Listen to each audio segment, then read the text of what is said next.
the start of the 7th century, Christianity's main capitals were Rome in the west and Constantinople, now Istanbul, in the east. But the Roman Empire was under attack from the Lombards, and the Eastern Byzantine Empire was weakened by a long war with the Persians. Well, at the end of the 6th century, the beginning of the 7th century, Byzantium was not really in a terribly good nick. It had had a wonderful time under Justinian in the first half of the 6th century. Justinian, who had reconquered Italy and brought that back into the empire, who had recodified all the laws, who had built a series of marvelous buildings, beginning with the great church of St. Sophia itself, and had been one of the greatest emperors Byzantium had ever known.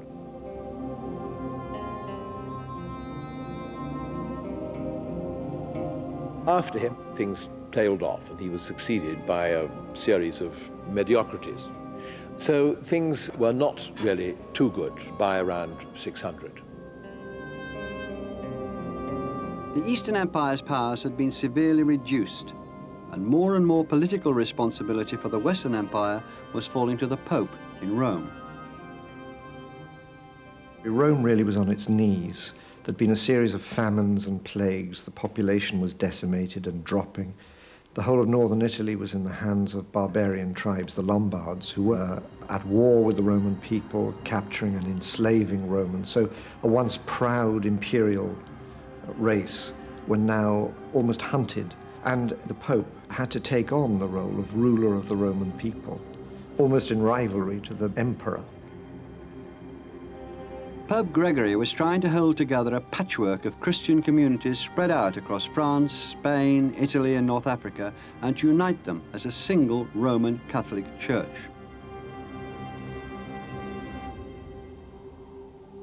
What happiness is left in the world? Everywhere we see war, everywhere we hear groans. Our cities are destroyed, our fortresses are overthrown, our fields laid waste.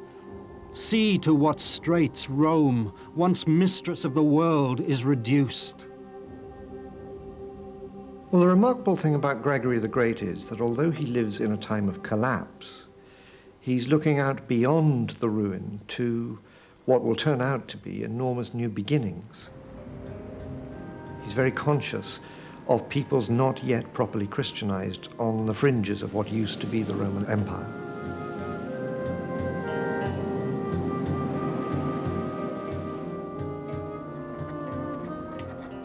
Britain had been a Christian country under the Roman Empire, but it was now divided into pagan tribal kingdoms and pockets of Celtic Christianity. As far as Gregory was concerned, there was a fresh start to be made at the northern edge of the known world.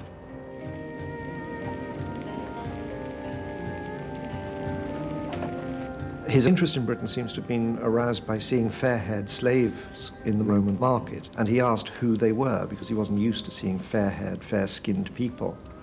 And he was told that they were Angli, English, and he said to have replied, not Angli, but angels, meaning they're beautiful people.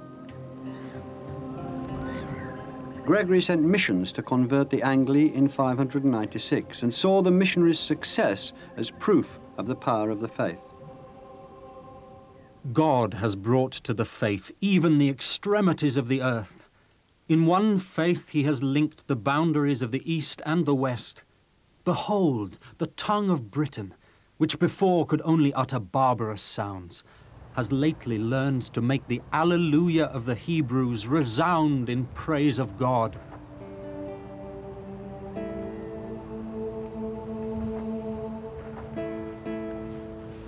In 623, Edwin, overlord of northern Britain, was baptized. Monasteries were established in the north as important new centers of Christianity.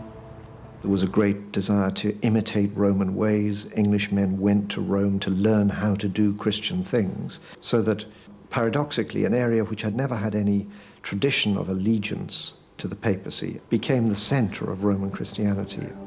Far from the political problems of the continent, the new English monasteries grew to be the Western Empire's greatest centers of Christian learning. On the island of Lindisfarne, off the coast of Northumberland, monks created some of the greatest illuminated gospels the world had ever seen.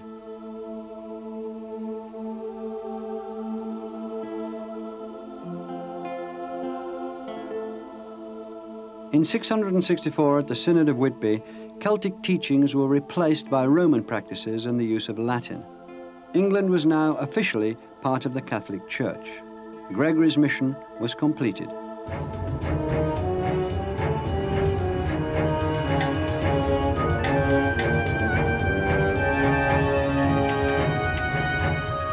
While Christianity was conquering new territories in the north, the Holy Land was under attack from the Persians. This was the greatest war of late antiquity. It was 30 years long. We in our own time have seen how damaging a 4 or 5 year world war can be. This was a war of 6 times the length, and at various stages the center of operations rolled right from the heart of the Byzantine Empire right to the heart of the Persian Empire, leaving a completely devastated landscape. The Persian onslaught posed a major threat to Eastern Christianity. They took Jerusalem in 614, massacred 90,000 Christians, set fire to the Church of the Holy Sepulchre, and carried away the true cross on which Christ was believed to have been crucified. This was a terrible blow for the Byzantines to have lost the cross in this way. The wood of the cross on which he hung and died is the closest visible symbol that we have of his life on earth. Emperor Heraclius launched a counteroffensive against the Persians, determined to recover Christianity's most important relic. When it was recovered a few years later by the Emperor Heraclius, brought back to Jerusalem, that was a great symbol of the reaffirmation of the victory of Christianity. However, so that it could never be captured in the same way again, after this it was broken up, and this is why you find fragments of the true cross scattered all over Europe. The Persian Empire was finally defeated in 627, but the victory did little to bridge the widening gulf between East and West. The Byzantine Empire is increasingly an Eastern empire focused in the Greek-speaking world with its own preoccupations, its own Oriental lifestyle, rather sumptuous. The West is a more austere and increasingly a slightly more primitive world. But there are also theological differences. Greek had a whole tradition of speculation about the nature and person of Christ that was absent in the West. Both East and West accepted that Christ was divine and he was human, but the East wanted to make more sense of that. This clash of intellectual traditions reignited a 200-year-old dispute over the nature of Christ. The 7th century was dominated by a theological conflict known as the single will controversy. The roots of this controversy go back to the 5th century. In 451, the Council of Chalcedon affirmed that Jesus Christ is one single person with 2 complete natures. He is fully God and fully man. This definition was not liked in the East. They felt this was dividing Christ into 2. Now, the single will controversy emerged as an attempted compromise. Let us say that Christ is in 2 natures, but let us say that he only has a single will, because the 2 natures always work together, they are never in conflict. This idea of the single will only provoked further divisions among Christians in both the East and the West. And the trouble was that the Byzantine emperors couldn't afford to simply suppress these Christological heresies. If they tried to clamp down on them, the empire would have broken up. So you get a series of emperors who are wanting to compromise or soften or blur the theological problems so that they can hold their empire together. And you have hardline Western Christians led by the Pope saying, no, that's wrong. We've inherited this view and we won't compromise, and you're all in error. While Christians were fighting among themselves, a far greater challenge to Christianity was taking shape. In 610, in the deserts of Arabia, a new religion appeared that denied the divinity of Christ altogether. That religion was Islam.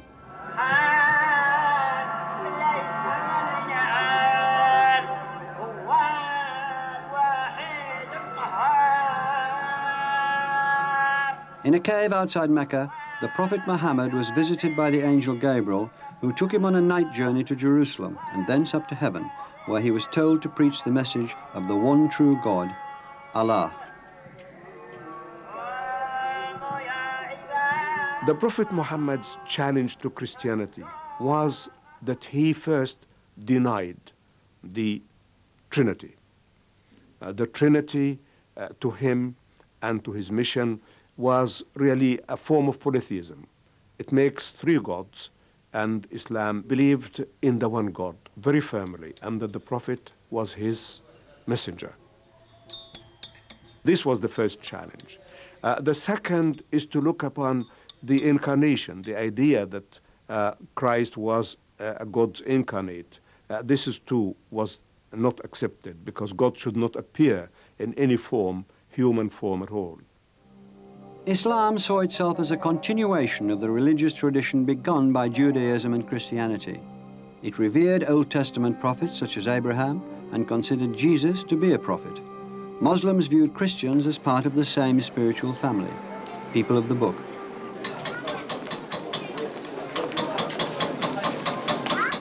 The appeal of Islam is partly, I suppose, based on the fact that it did not see itself in contradistinction to these religions, but rather as a fulfillment of these religions. And therefore, it regarded itself as a kind of the last version, as it were, of these religions.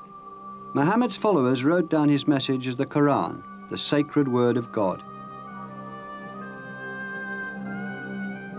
After Muhammad's death in 632, the new Muslims spread his message through military action and began making inroads into Christendom.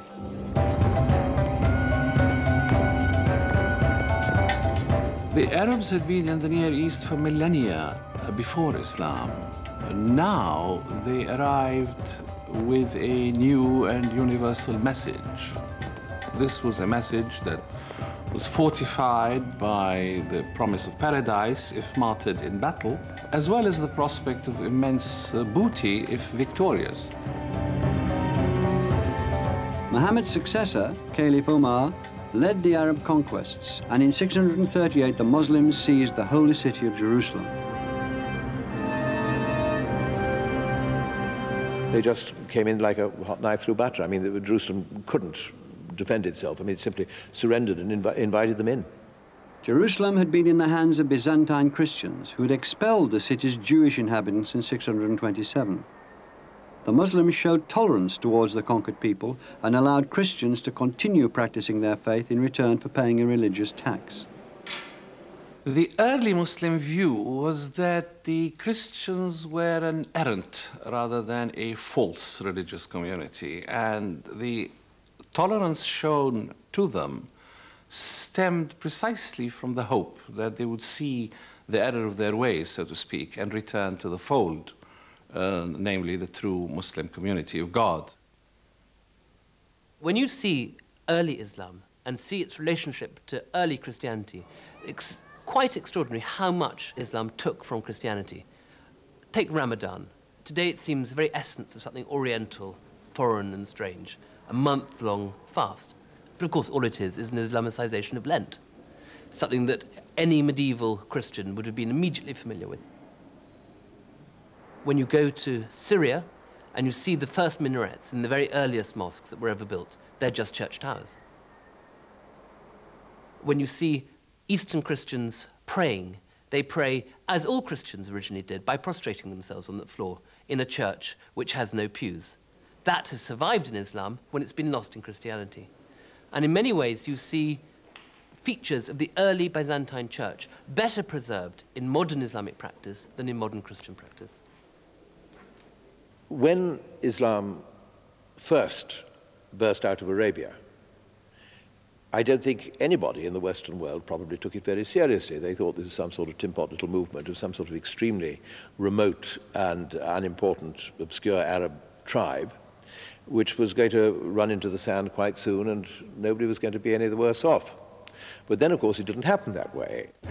The speed of the Muslim conquest was astonishing. By 656, the area from Egypt to Afghanistan was in Muslim hands. The second wave took them into Europe. They go all the way, sweep across the whole of North Africa to what is now Morocco, to Gibraltar.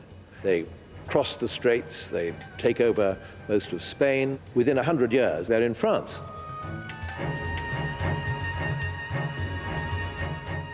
It's been an incredible sort of whirlwind conquest, and they do look, for most of that period, totally unstoppable. It looks as if they're going to take over the world.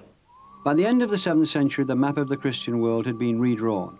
There was a growing division between a strong papacy in the west and a weakened empire in the east. And in Christianity's holiest city, Jerusalem, a new and powerful religion had been established. The Dome of the Rock Mosque was built as a rival to Hagia Sophia in Constantinople and was a triumphant statement of Islam's victory over Christianity. From now on, Christians would have to learn to live with a new neighbor.